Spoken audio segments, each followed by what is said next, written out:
Di dalam hadis yang diriwayatkan oleh Imam Bukhari dan Imam Muslim dari sahabat Abu Hurairah, Nabi bersabda, yatba'ul mayyitu salasah. Mayit itu akan diiringi oleh 3 hal. Ini harus kita ingat-ingat. Siapapun mayitnya, dia diiringi oleh 3 hal. Fayarji'u senani, 2 akan kembali, wa yabqa ma'ahu wahidun, dan akan abadi menyertainya yang 1 saja. Yatba'uhu ahluhu wa maluhu wa amaluhu. Yang menyertai mayit itu adalah keluarganya, hartanya, dan amalnya.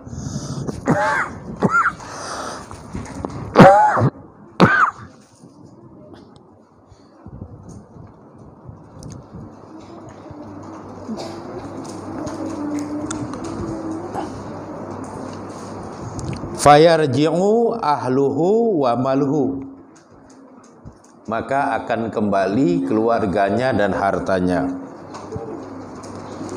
Wa yabqa amaluhu, dan yang abadi menyertainya adalah amalnya.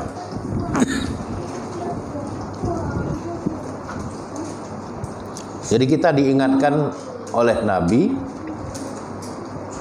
siapapun kita, bagaimanapun hebatnya kita, kalau kita meninggal dunia, mayit kita itu sama dengan mayit orang lain, diiringi oleh 3 hal. Ada keluarga, ada harta, ada amal. Waktu mayit kita dimasukkan ke dalam liang kubur, kemudian kita ditanam di dalam kubur,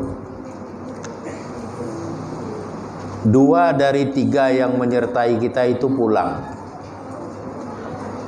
Keluarga kita pulang, harta kita pulang, yang tinggal abadi menyertai kita itu adalah amal kita. Keluarga nangis sebentar, sedih sebentar, duka cita sebentar. Beberapa saat kemudian, anak-anak sudah mulai melupakan ayahnya yang sudah meninggal. Istri pun sudah dilamar dengan orang lain. Harta pun sudah dibagi sebagai warisan.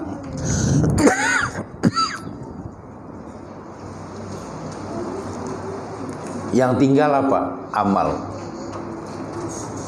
Amal yang setia mendampingi kita sampai nanti di mana kita dihisab, diperhitungkan di hadapan pengadilan Allah Subhanahu wa taala. Kalau mengingat ini, maka tidak ada yang perlu kita bangga-banggakan dalam hidup ini. Yang diperlukan dalam hidup ini adalah menjalankan ajaran agama dengan baik, rajin-rajin beribadah, dan mempersiapkan diri dengan amal soleh yang banyak. Itu yang harus kita lakukan, sehingga kita akan terhindar dari at-takasur, penyakit menumpuk-numpuk harta, penyakit bermegah-megahan dengan harta, penyakit berlomba-lomba dengan kedudukan dan sebagainya.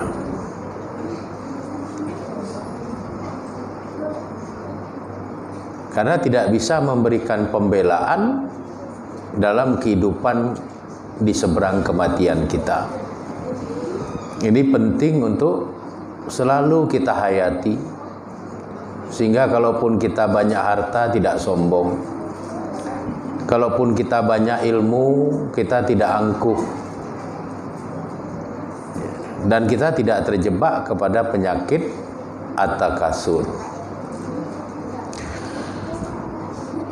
Kemudian penyakit dari umat terdahulu yang juga akan menimpa umat Nabi Muhammad SAW adalah watanajusu fid dunya.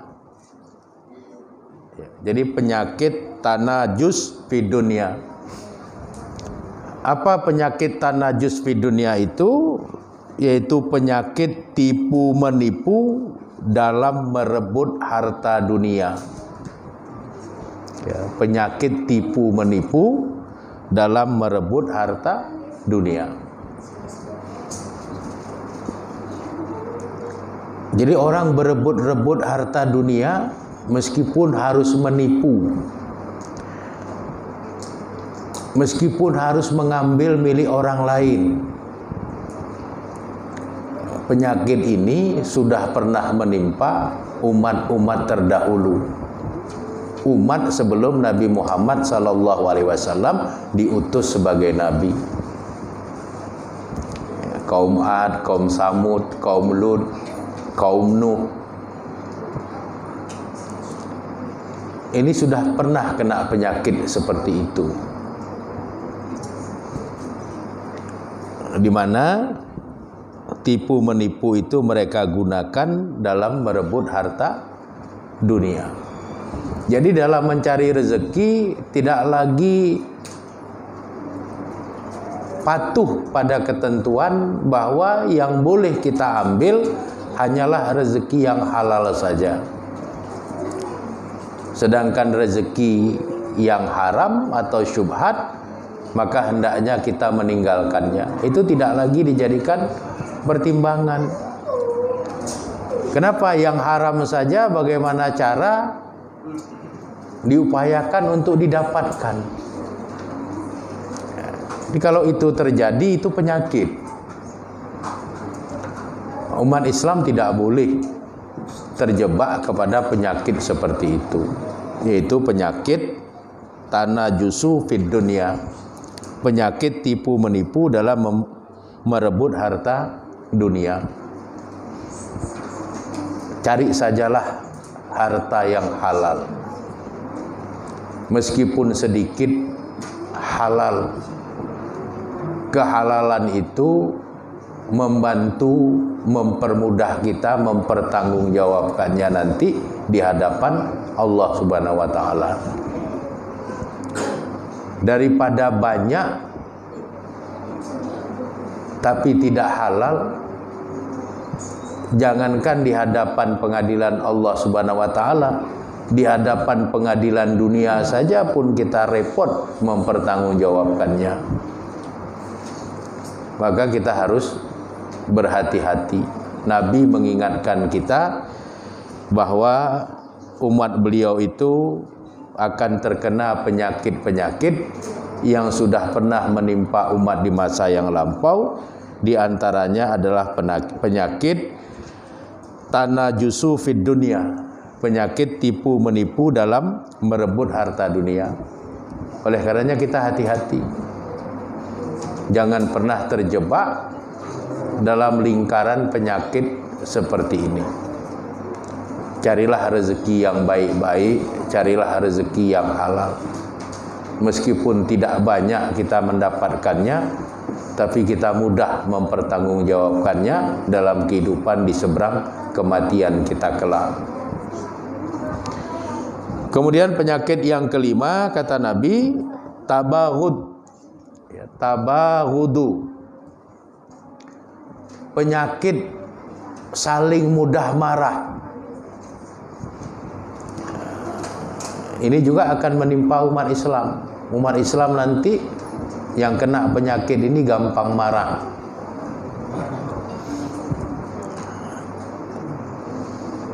Sehingga kalau umat Islam itu sudah saling marah, mereka lost control, mereka kehilangan kendali. pada saat mereka kehilangan kendali, saling marah kepada sesama umat Islam, maka umat Islam dengan umat Islam itu akan berkelahi, akan terpecah belah.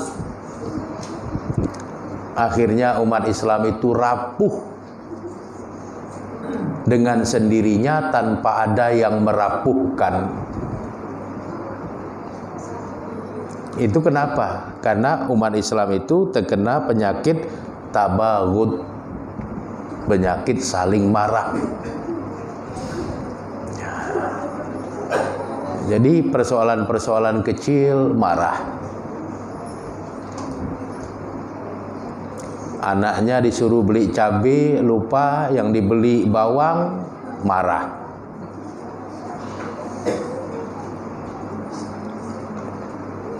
Jadi pada saat umat Islam itu saling marah,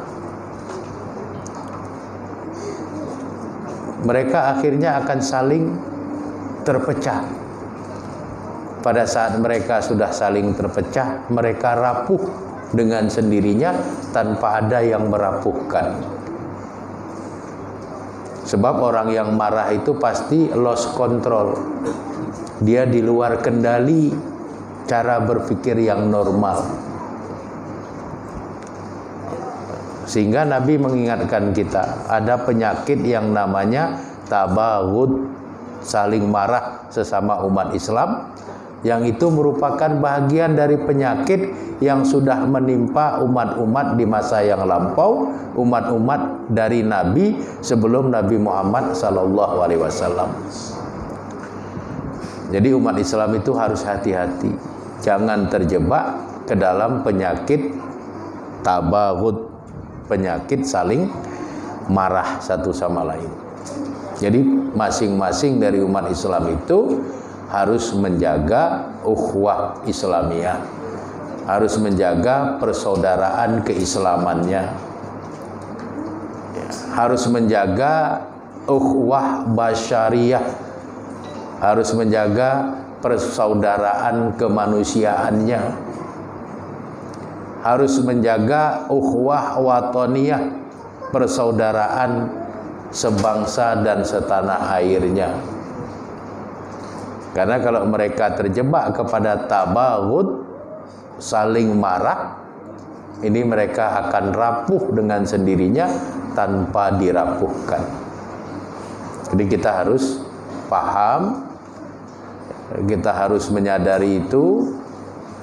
Jadilah kita umat Islam yang hidup dengan penuh persaudaraan, yang hidup dengan tasamuh, saling toleran, saling mengasihi, saling menyayangi, sehingga antara satu umat Islam dengan umat Islam yang lain itu betul-betul seperti bunyan, kal bunyani, bagaikan suatu struktur bangunan, yasuddu ba'duhum ba'dan, yang saling menguatkan satu dengan lainnya.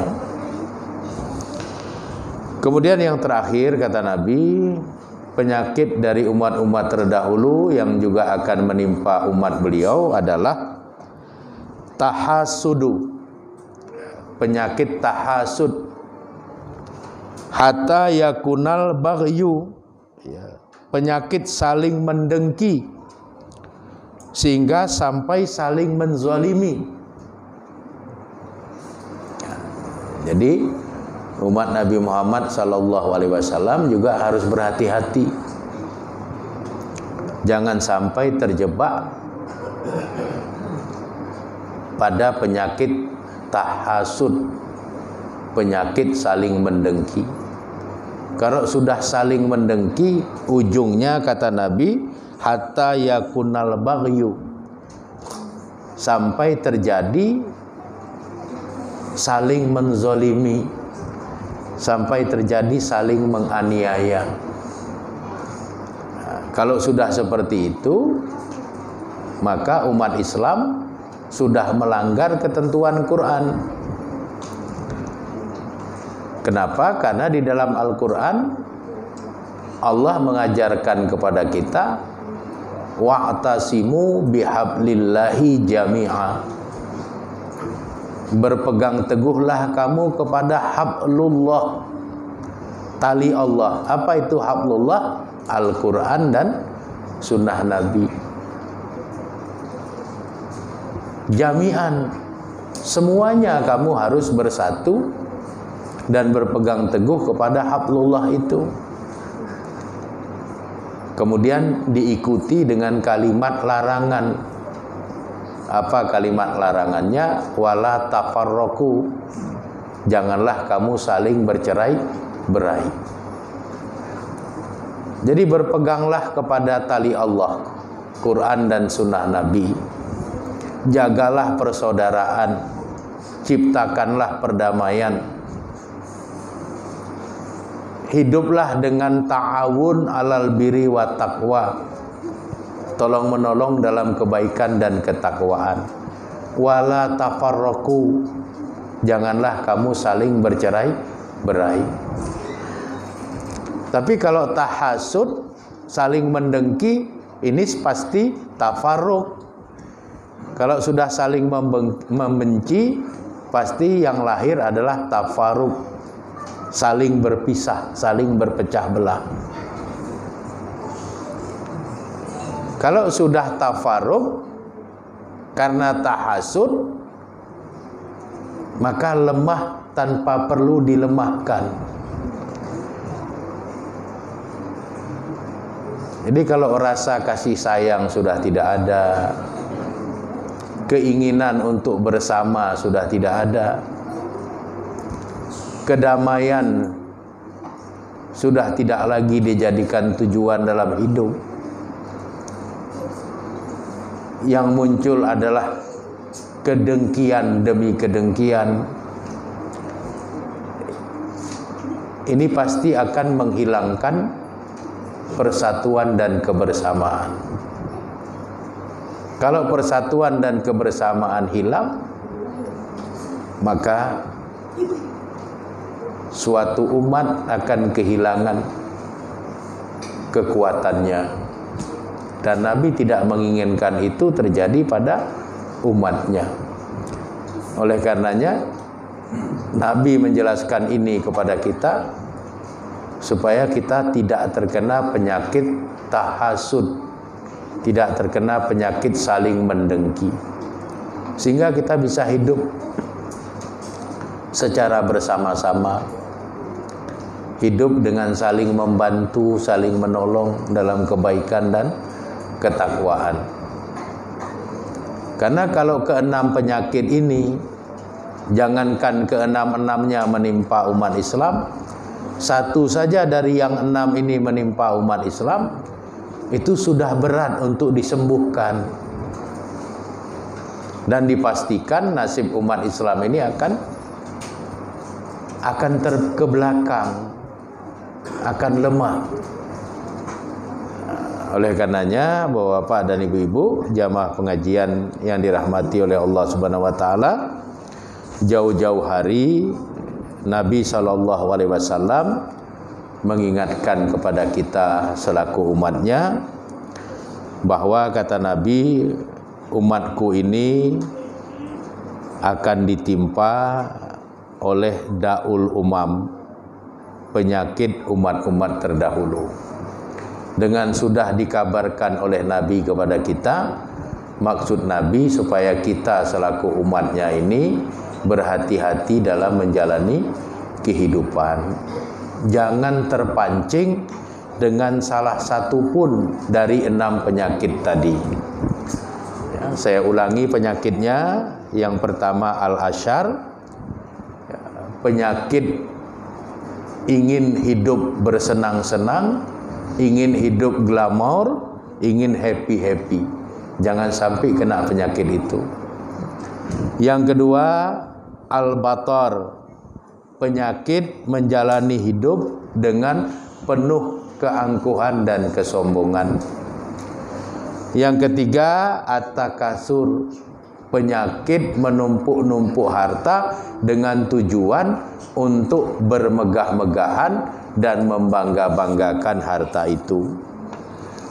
Yang keempat, penyakit tanajusu fid dunya, penyakit tipu menipu dalam merebut harta dunia. Yang kelima, penyakit tabaghut, penyakit saling marah,